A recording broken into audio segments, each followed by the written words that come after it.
معدودات فمن كان منكم مريضا أو على سفر فعدة من أيام أخر.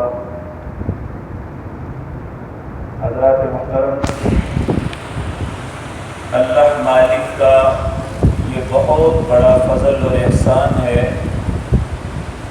کہ اس نے ہمیں زندگی بخشی اور ایک مرتبہ پھر موقع فراہم کیا کہ ہم رمضان المبارک کی رحمتوں کو سمیٹ سکیں، اس کی عبادات جو ہیں وہ کر کے اللہ کی رضامندی کا سرٹیفکیٹ لے سکیں۔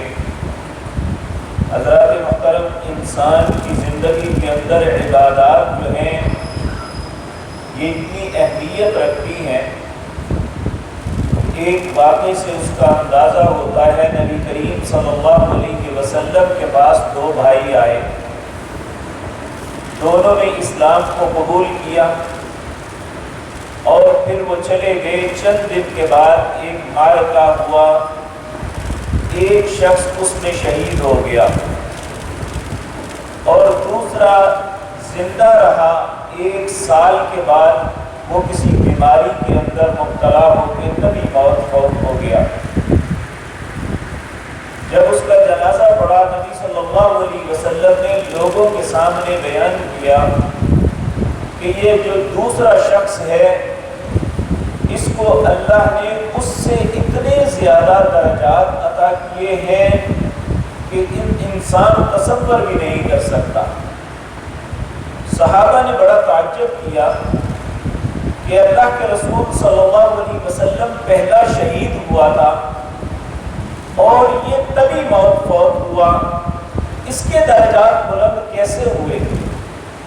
آپ نے فرمایا اس شخص کو نیکی کا موقع کم ملا، اس نے اس کے بعد 1 سال تک نمازیں پڑھی، روزے رکھے اور دوسرے نیک اعمال کیے۔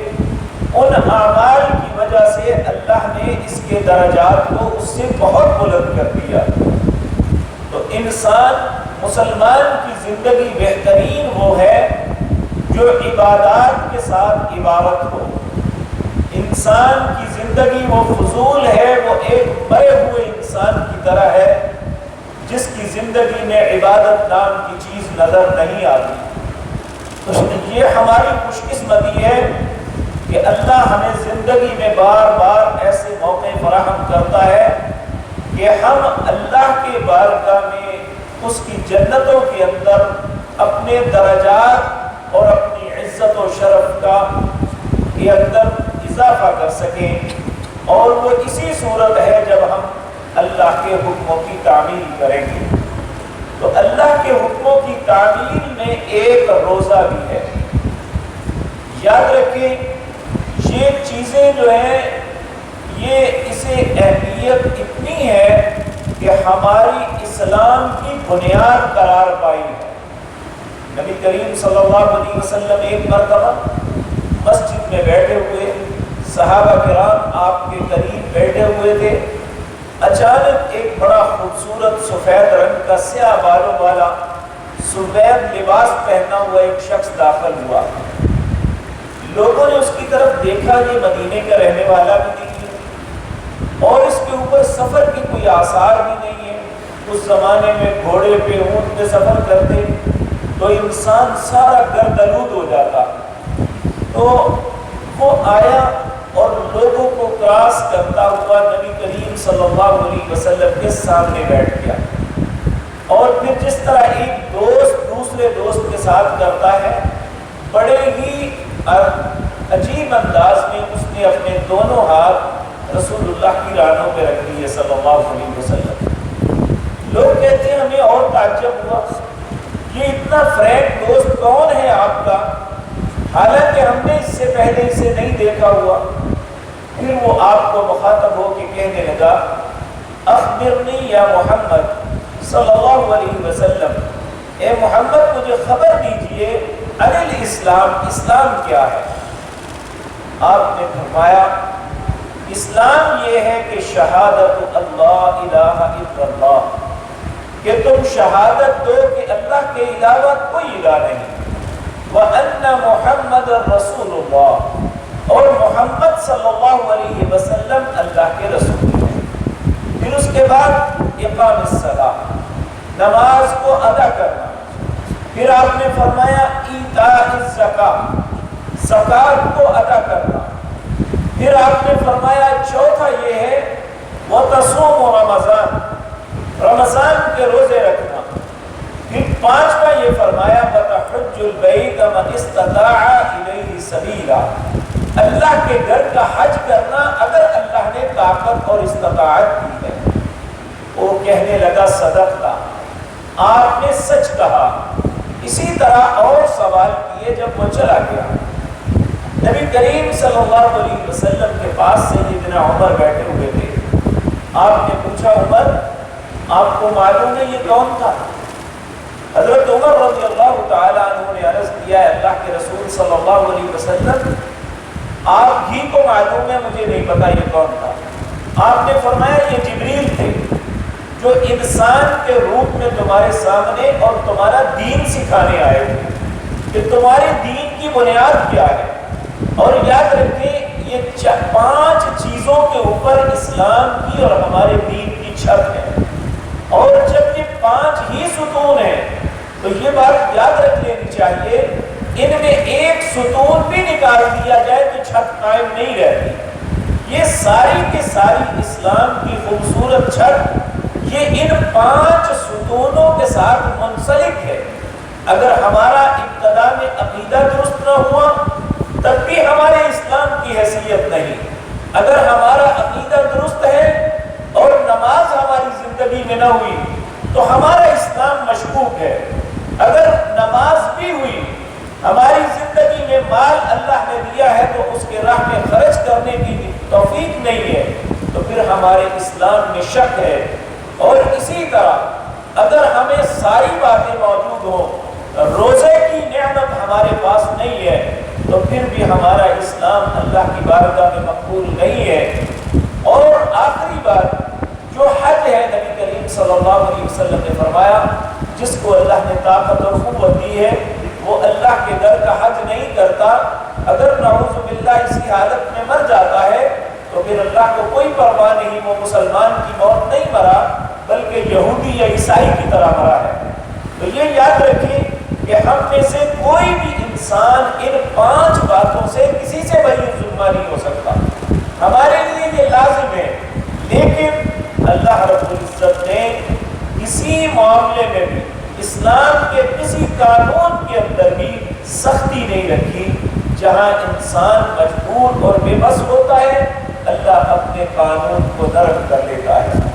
تو اب ہم انشاءاللہ یہ روزہ جو اسلام کا ایک اہم ستون ہے، یہ روزہ کیا ہے، روزے کی اہمیت کیا ہے، اگر روزہ رکھیں گے تو ہمیں ملے گا کیا، اور پھر اس کے بعد روزہ کن باتوں سے ٹوٹتا ہے، کن باتوں سے قائم رہتا ہے، یہ ساری باتیں بتدریج انشاءاللہ آپ کے سامنے عرض کروں گا۔ اللہ سے دعا ہے اللہ ان ارکان اسلام جس کے اوپر ہمارے دین کی بنیاد ہے، ہمارا دین قائم ہے، اللہ ان سب کی حفاظت کرنے کی ہمیں توفیق عطا فرمائے۔ اقول قولی ھذا واستغفر اللہ لی ولکم۔ ہمارے نمازی بھائی ہیں وہ بیمار ہیں، انہوں نے آپ سے التماس کی ہے، اللہ سے دعا کریں اللہ انہیں اور ہر بیمار کو شفاء کاملہ عطا فرمائے۔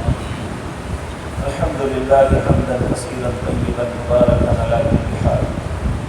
الحمدللہ الذی ہدانا للاسلام وآتانا من امرنا رشدا۔ اللهم صل على محمد وعلى آل محمد وبارك وسلم كما تحب وترضى۔ اللهم إنا نسألك بأننا نشهد أنك أنت لا إله إلا أنت الأحد الصمد الذي لم يلد ولم يولد ولم يكن له كفوا أحد۔ یا مجیب دعوت المستضعفین، یا کاشف کرب المکروبین، رحمن الدنیا والآخرہ ویا رحیمہما۔ ربنا ظلمنا انفسنا وإن لم تغفر لنا وترحمنا لنكونن من الخاسرین۔ ربنا لا تزغ قلوبنا بعد إذ هديتنا وهب لنا من لدنك رحمة إنك أنت الوهاب۔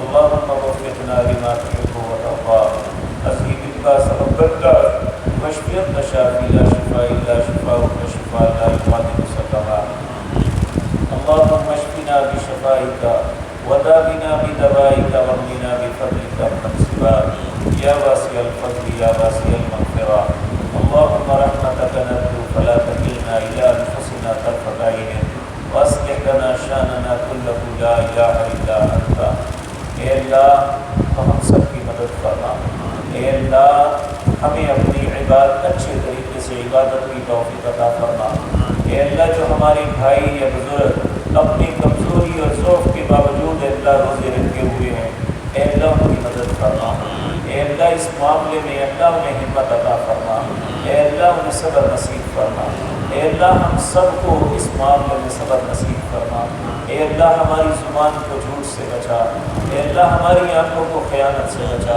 اے اللہ ہمارے دلوں کو نفاق سے بچا اے اللہ ہمارے اعمال کو ریاکاری سے بچا اے مالک الملک ہم سب پہ رحم فرما دے اے اللہ اس مہینے کی رحمتوں کو سمیٹنے کی توفیق عطا فرما اے اللہ اس بابرکت مہینے کی رحمتوں سے ہمیں محروم نہ فرمانا اے اللہ ہم سب کے نصیب اچھے کر دے اے اللہ ہمیں دنیا اور آخرت کی بلائیاں عطا فرما اے اللہ دنیا اور آخرت کے شرور سے محفوظ فرما اے اللہ ہمیں رزق حلال نصیب فرما اے اللہ وسعت والا رزق حلال نصیب فرما اے اللہ ارحم الراحمین ہے اے اللہ جس بھائی جس بہن کی جو بھی کوئی پریشانی ہے اللہ سب پریشانیوں کو دور فرما اے اللہ مقروضوں کے قرضے اپنی رحمت سے ادا فرما اے اللہ جو مصیبتوں میں مبتلا ہے بیماریوں میں مبتلا ہے اللہ سب پہ رحم فرما دے اے اللہ جو فوت ہو چکے انہیں جنت الفردوس میں جگہ عطا فرما سبحان ربک رب العزت عما یصفون